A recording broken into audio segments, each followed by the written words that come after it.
The Washington Wizards and the Sacramento Kings are expected to resume trade talks centered around Kyle Kuzma. And is there interest from Will Dawkins and Mitchell Robinson from the Knicks?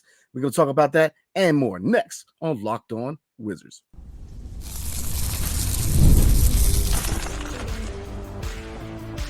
You are Locked On Wizards, your daily Washington Wizards podcast, part of the Locked On Podcast Network. Your team every day. What's good, everybody? It's your boy Brandon Scott again, and I appreciate you guys making Locked On Wizards your first listen every single day. We are free and available wherever you get your podcasts and on YouTube, part of the Locked On Podcast Network. Your team every single day. And tonight's episode is brought to you by FanDuel. Make every moment more. As the playoffs wind down or the NBA finals are now over, the sports stop sporting like we wanted them to do. But this summer, FanDuel is hooking up all customers with a boost or a bonus daily. That's right. There's something for everyone every day, all summer long. So all you have to do is visit FanDuel.com/lockedon to get started. All right, everybody, we have a lot to talk about today. I hope everybody had a blessed and safe weekend, man. I know I did. I enjoyed a very hot weekend outdoors, man. But a lot to talk about tonight. Again, the Washington Wizards and the Sacramento Kings are expected to resume trade talks centered around forward Kyle Kuzma. And is there interest in Mitchell Robinson of the New York Knicks? Well, there might be. And we're going to look at Ryan Dunn. Could he be a target at the 51st overall pick? He very well could be. So let's tuck in, as the British say. Let's get right into it. All right, so this was a story came out over the weekend. Where it says, quote unquote, the Wizards are expected to restart Kyle Kuzma trade talks with the fringe playoff team, the Sacramento Kings. So, as you guys know, there's been a rich history between Kyle Kuzma and the Sacramento Kings. The year before the 2021-2022 NBA season, when we sent Russell Westbrook to the Los Angeles Lakers for Trez Harrell, Kyle Kuzma, KCP, and picks. Before that trade went down, it was a very slim margin, man, where we were able to make that move because Kyle Kuzma was on his way out from the Los Angeles Lakers to the Sacramento Kings, heading from SoCal to NorCal, man. So, and obviously the Wizards were able to swing in and trade Russell Westbrook to the Lakers, and we know how that ended up. And we got a lot of pieces from the Lakers that ended up, in the case of Kyle Kuzma, he's been a fixture here for a couple of years, and in the case of KCP and Trez Harrell, they definitely were pieces that we eventually traded away for other pieces. So, could there be a deal to go down between the Sacramento Kings and the Kyle Kuzma, or not Kyle Kuzma, but the Washington Wizards? Absolutely. And what would it take? What could we get from them? Let's talk about it. So, looking at a prospective trade between the Washington Wizards and the Sacramento Kings, what would be included in the deal? Now, looking at the reports, the Kings were trying to include the 13th overall pick in this year's NBA draft and either Harrison Barnes or Kevin Heurter. Yes, that Kevin Heurter, formerly of the University of Maryland. So what deal would I want? And definitely comment below. Let me know what you guys are thinking. But obviously, the 13th overall pick, I'm a firm believer that the Washington Wizards should trade back into the lottery. And sending Kyle Kuzma to the Sacramento Kings for the 13th overall pick would definitely accomplish that. Like I said, so far we have the second overall pick and the 26th overall pick in the first round. But again, I stand by, in my opinion, that we need to definitely trade back into the lottery because, again, for a team like the Washington Wizards, man, this is a highly developmental draft where this is a perfect draft for the Wizards, man. There's a lot of teams in the top 15 who are teams who are looking to add pieces for a playoff run, and the Sacramento Kings are one of those teams. So, 13 overall pick would give us the opportunity to grab another high impact player in this draft, in my opinion, whether it's a point guard and maybe an Isaiah Collier. Maybe you're looking at a replacement at the 4 long term. Maybe it's Tijan Salon. Maybe somebody drops in a Ron Holland. Maybe he drops, but there's a lot of possibilities, at 13. Obviously, second overall, man, that's a great opportunity to add a top end talent, in my opinion. But 13 would definitely give us another opportunity to add a prospect that is going to be a key part of this rebuild in the immediate and in the future. So, but player-wise, who would be willing to take on? Now, if you look at Harrison Barnes, who has 2 years left on his deal, and Kevin Heurter, they're long-term deals. But the thing of the matter is, you're not going to break the bank with either one of them, in my opinion. So let's pull up their salaries real quick for the Sacramento Kings, because like I said, I get it. If you look at Harrison Barnes, I'm gonna pull it up real quick. Definitely would provide leadership. All right, so we're looking at this year coming up, and looking at Kevin Heurter, he would have 2 years left, so he would be earning 16.8 million. So he could definitely be a piece at 25 years old that we could definitely flip at the deadline. Now, if you look at his age, could he fit the timeline? Nah, because he's only got 2 years left, but he's definitely a piece that I would definitely try to move at the trade deadline. And then looking at Harrison Barnes, he's making around 18 million. So, to line up the salaries, the salaries will definitely line up as far as, any potential deal with Kyle Kuzma. And in the 2 years, so again, they're not going to be around but 2 years, and you very well could definitely shop them at the deadline. So I don't think they would be here for 2 years. I think they're definitely tradable assets. But which guy would I kind of lean towards? That'd be Kevin Heurter. I think that, if you combine him with Corey Kispert on the second unit, man, we need another shooter, and Kevin Heurter fits that mold. It will kind of be a homecoming because, again, he went to college at the University of Maryland and College Park, Maryland. So it would be kind of a homecoming for him, but we need another shooter. So nothing against Harrison Barnes. I think he could definitely come in, and how much impact can he have, in this stage of his career is it's really unclear because he's in the end of his career. So him being included in any deal with the Wizards would be purely for matching contracts. So could veteran leadership? Absolutely, because he's been around the block in the NBA, man, and he's definitely has experience in leadership qualities, man. So, but he would definitely not be a guy that would get significant minutes, in my opinion. But Kevin Heurter is intriguing because we need another shooter. We need, Corey Kispert is a shooter, but with the departure of Kyle Kuzma, we definitely need another shooter. And Kevin Heurter fits that mold, man. So, if I'm gonna, that would be the guy that I would target in a potential deal with the Sacramento Kings. I would definitely try to get Kevin Heurter as opposed to Harrison Barnes, along with the 13th overall pick. But I will say this, the Sacramento Kings have been kind of 50-50 with a certain player, Davion Mitchell. And if you look at Davion Mitchell, man, this would be a contract year for him, but he's a young player who can defend, and we need a point guard for the future. So, he very well, we could definitely assign, if he plays, if he has a good year, we could definitely sign him to a rookie extension. And I think that would be, you definitely have that conversation with the Kings. Now, like I said, they've been kind of hot and cold with Davion Mitchell. There was a time when he was on the trade block, and then with improved play, especially in the second half of this previous season, they kind of, like what they saw, and then they've been hesitant to move him. But I think you have that conversation. Maybe you throw another player.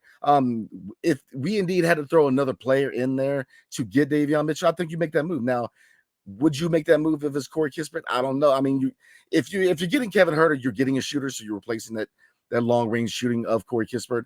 And again, kind of the same thing with contracts. Corey Kispert is in a contract year, so we would, the chances are they would have to sign him to the rookie extension. So you would, pretty much be trading Davion Mitchell for Corey Kispert as far as rookie scale contracts. So, like I said, you gain a shooter in Kevin Heurter, who's at age 25. So you're going to have him on contract for the next 2 years. Fits the timeline to a certain degree because, again, he's still at age 25, and you still have that shooter. So, to me, a potential move, if I'm picking up the phone to call the Sacramento Kings, my proposal would be I'm gonna send them Kyle Kuzma for the 13th overall pick and Kevin Heurter, and I'm gonna have a conversation about the possibly obtaining Davion Mitchell, because again, if we ended up picking up Davion Mitchell in any potential move with the Sacramento Kings, bro, you have the point guard of the future, because I'm very high on Davion Mitchell. Number one, he can defend.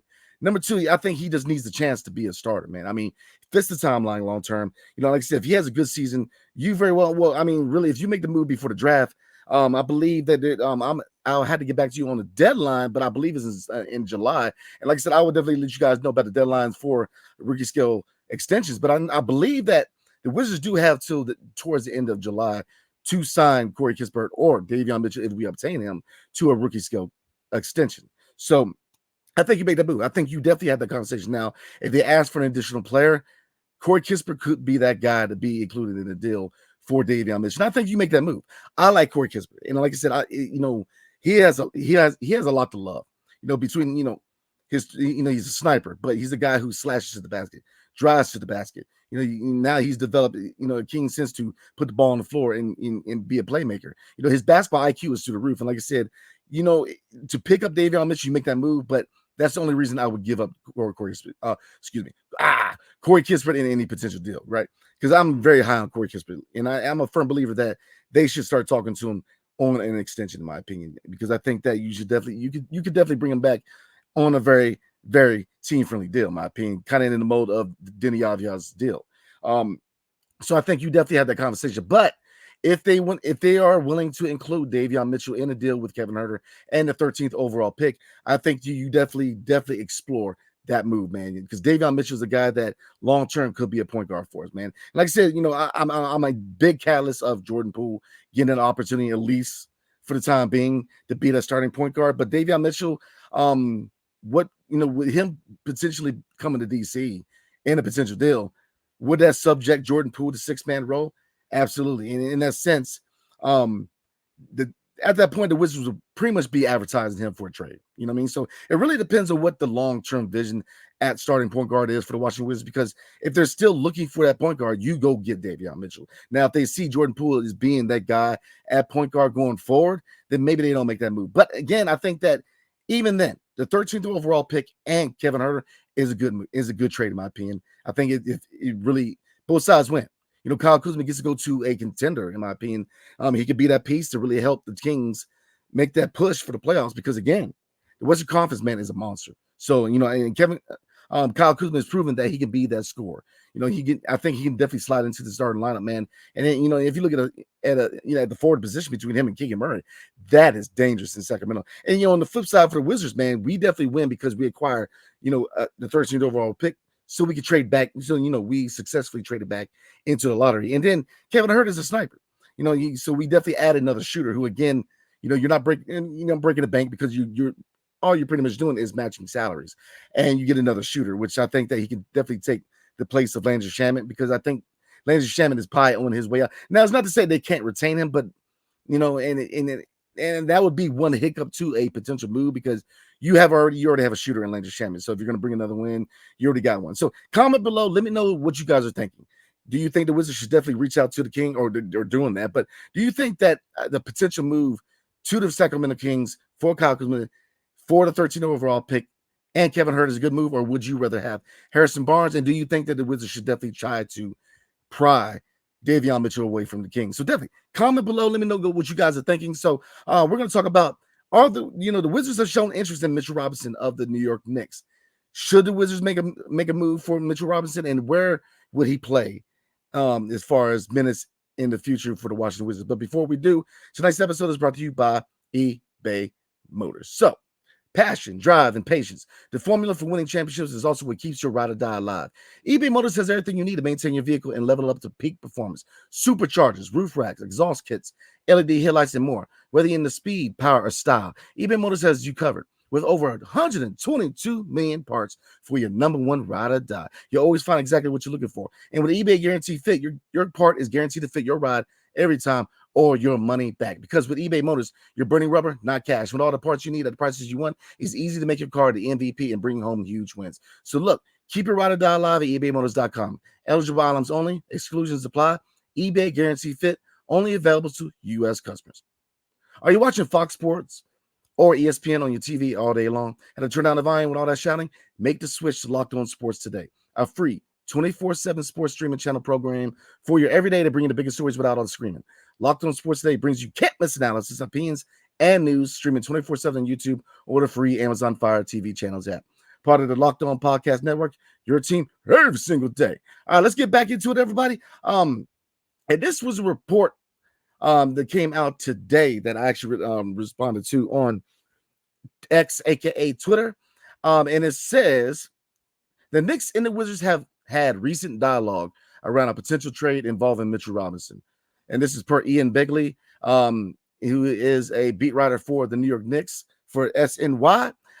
So because they're saying that New York is hopeful to re-sign Isaiah Hartenstein to a long-term deal. So the question for everybody is, should the Wizards be interested in trading for Mitchell Robinson, especially if it includes the pick that is protected? Yes or no? And I'm going to say no. And I'm going to pull up his stat line real quick, but I'm going to say no.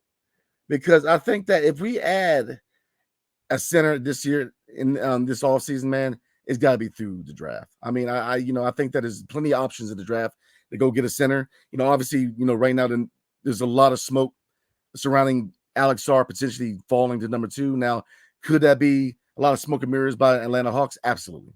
We very well couldn't make another. We very well could be drafting somebody else.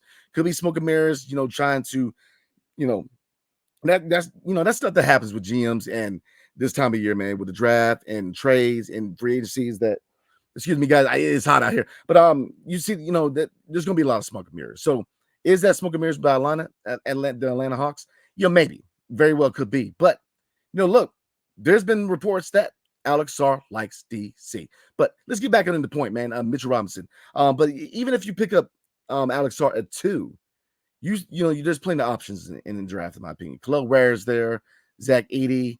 Depending on if Alex Sarr goes 1, maybe you go Donovan Clingan.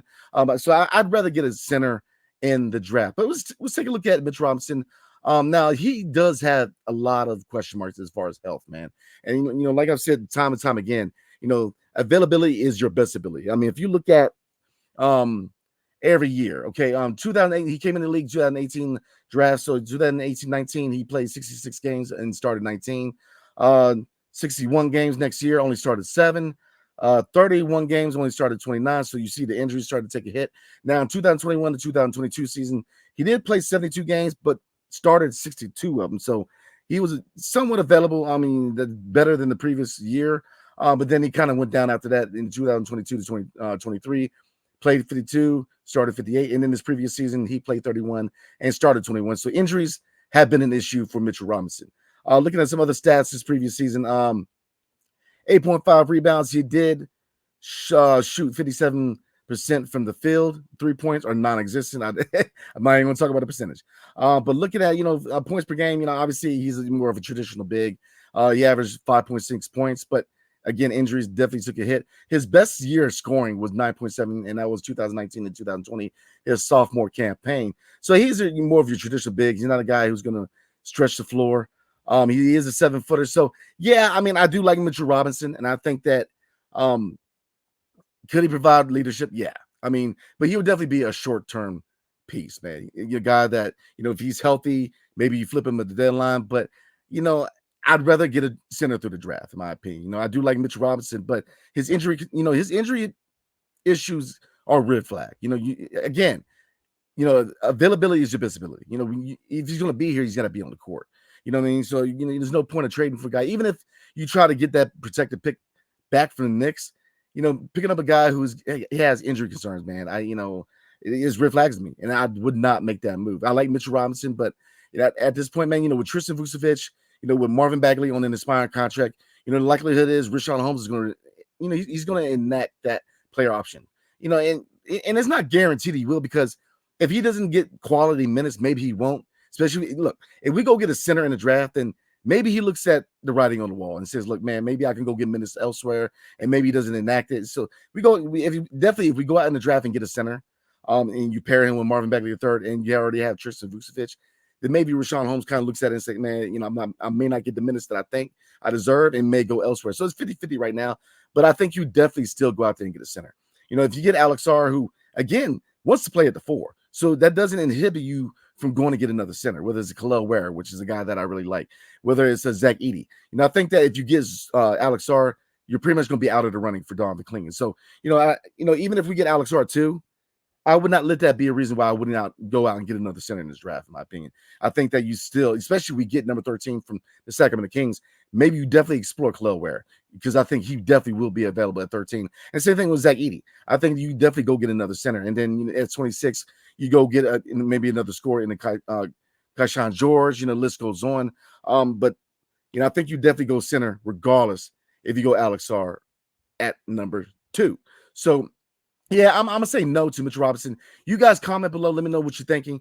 I'm going to say no. I do like Mitchell Robinson, but, and I'm not saying no because he's more of a traditional big, is that I think that we're set, especially if we go get Alex Sarr in another center. We already got Marvin Bagley III on an aspiring deal, and he can play the 4 too. So, we'll see. If you trade Kyle Kuzma, then Marvin Bagley, depending on certain matchups, can be a tall lineup 4. So there's a lot of possibilities. But I think that the center position we're good, especially if we add a center or two in this draft. And I don't think we need to go out there and trade for Mitch Robinson, man. And I think that, look, I think we all agree that we're probably going to get that pick back because we're not going to be any threat. We're not going to be good enough to give that pick away. I think that we're definitely going to be a team that's going to be in the top 10 in the draft, definitely for the next couple of years, man. So I'm going to say no to Mitch Robinson. I think that, again, you definitely add a center or two. And I say center too because, again, Sarr can play center, but he's best fit at the 4. But, you definitely try to get a center through the draft, man, at least one. And I think that when you combine him with Marvin Bagley III and Tristan Vucevic, I wouldn't make that move for Mitch Robinson because, again, the injury history is a red flag. And if you're going to be here, you got to be on the court, man. So that's my opinion about it. Again, comment below. Let me know what you guys are thinking. So we're going to get into Ryan Dunn. And he is definitely a target at 51. I'm going to tell you why. But before we do, tonight's episode is brought to you by FanDuel. So I love sports. I love it so much. I never want them to stop, baby. But as the playoffs wind down, we get fewer games. And the sports aren't sportsing like they want to, right?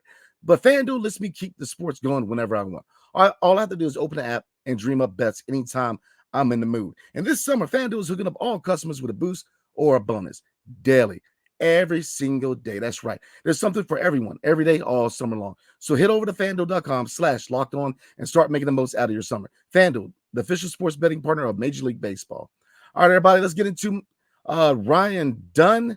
And like I said, at the 51st overall pick, and especially depending on what we do with number 2 and number 26, and hopefully number 13, depends on what direction we go in the second round. Because, again, the second round has importance now. If you look at Tristan Vucevic and what, the fact that he not only is on the team and he's in the United States and actually playing, we got good production out of him. So, it's not like it used to be on Ernie Grunfeld or even the Tommy Shepard years where your second round pick probably would never even make it to the States.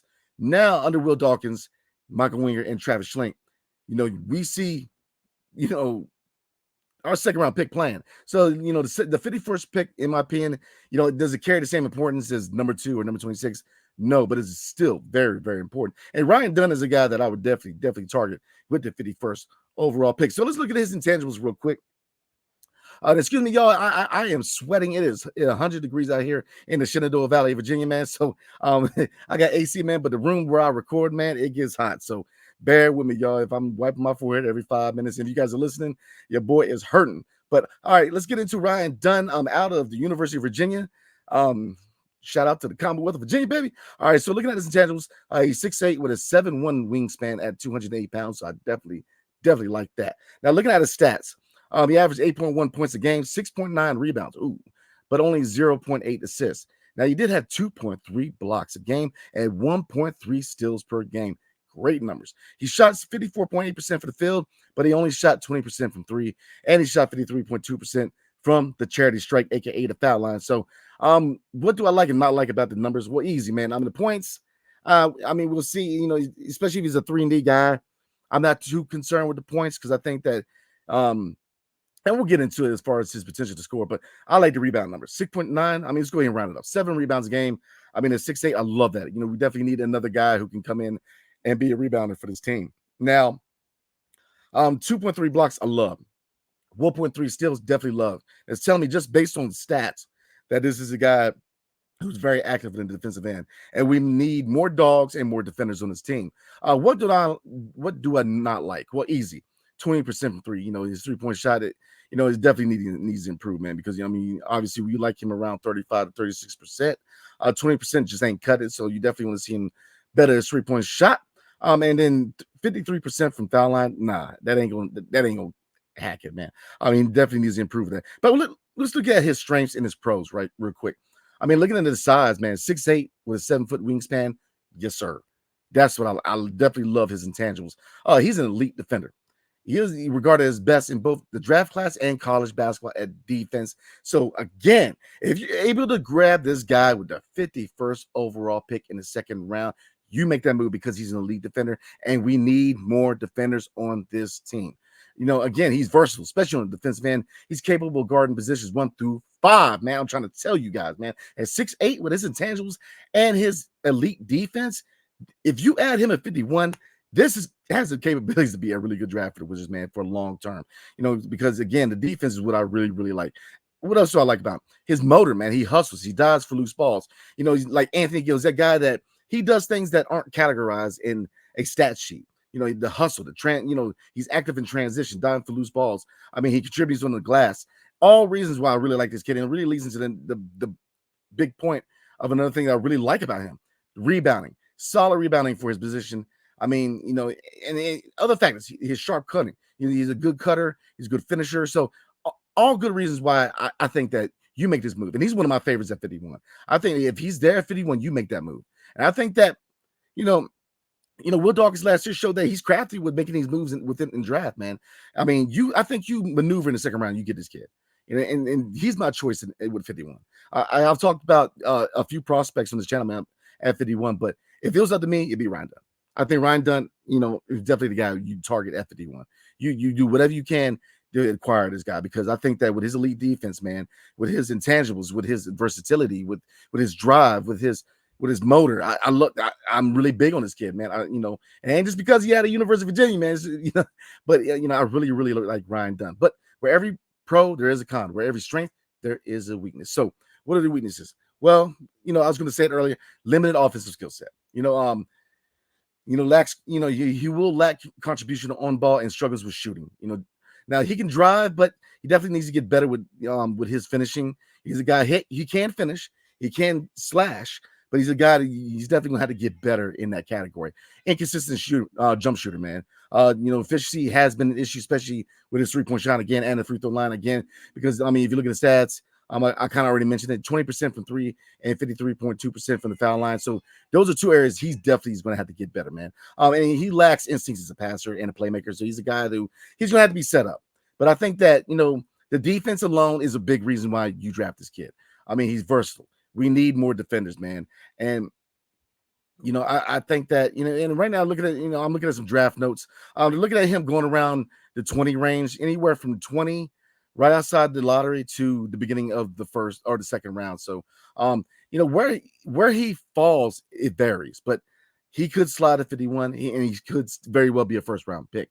But I think that he's one of those prospects where maybe you make a move, man, and you got to grab him.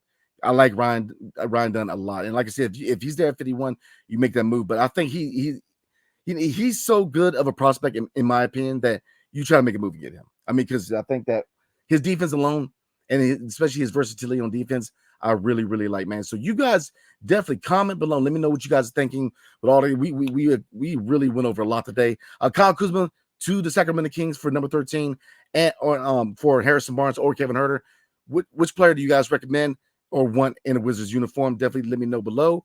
Mitchell Robinson. What are you guys thinking about Mitchell Robinson? Would you rather have a center through the draft, or would you take a chance on trading for a veteran center in Mitchell Robinson? And Ryan Dunn, I'm high on him. Are you? Definitely let me know down below in the comment section. So again, I hope everybody had a good weekend. I did. Again, my apologies for Friday night. I was on the road, man. So and I wanted to talk to you guys so bad. I almost I got home late on Saturday, man, but I still wanted to put a video out, man, but fell asleep. So I couldn't wait to get this content out to you guys, because there's a lot of moving pieces right now. The hot stove season of the off season is starting to kick in. So definitely wanted to talk to you guys about a potential trade of Kyle Kuzma to the Sacramento Kings for number 13. So again, you guys let me know what you guys are thinking as far as all the content we covered tonight. So Locked On has launched the first ever national sports 24/7 streaming channel on YouTube, and now is available on Amazon Fire TV and the free Fire TV channels app. Locked On Sports Today is here for you 24/7, covering the top sports stories of the day with the local experts of Locked On, plus our national shows covering every league. Find Locked On Sports Today now available on the free Fire TV channels app. So again, I will see you guys tomorrow night. We got a special guest, and so we're gonna have a guy that's gonna talk to. Come on and chop it with me tomorrow night. So I'm not even gonna say who it is, man, but I was impressed with this young man. So, and he is a listener and watcher of the show. And man, we're about to have good dialogue. We're gonna chop it up tomorrow night. But like I said, guys, this is draft week, so it's gonna be a busy week for me and the Locked On Wizards channel, man. So definitely tune in, because the draft is on Wednesday. I will be representing Locked On Wizards at the draft party Thursday in the District of Columbia, and where I'll be talking with, amongst other content creators and other people chopping up everything Wizards about the draft. So definitely looking forward to that. But Wednesday is the draft, and Thursday night is the second round. So I will again be dropping a live video on Wednesday night for the first round, and I will be talking about the second round on Friday night because again I will be in the city. But again, in me and my former co-host, the Real Ed Oliver, we will both be on Bleacher Report also. So definitely we will be there on Tuesday. I will let you guys know the time on Twitter and on the YouTube side of things, but me and him will be on there Tuesday and Friday. So again, it's gonna be a busy week, man, but I'm looking forward to because it is draft week. The future of the Washington Wizards organization gets better on Wednesday. So again, appreciate you guys, man. I will see you guys tomorrow night. Hail to the Wizards and peace. See you guys next time.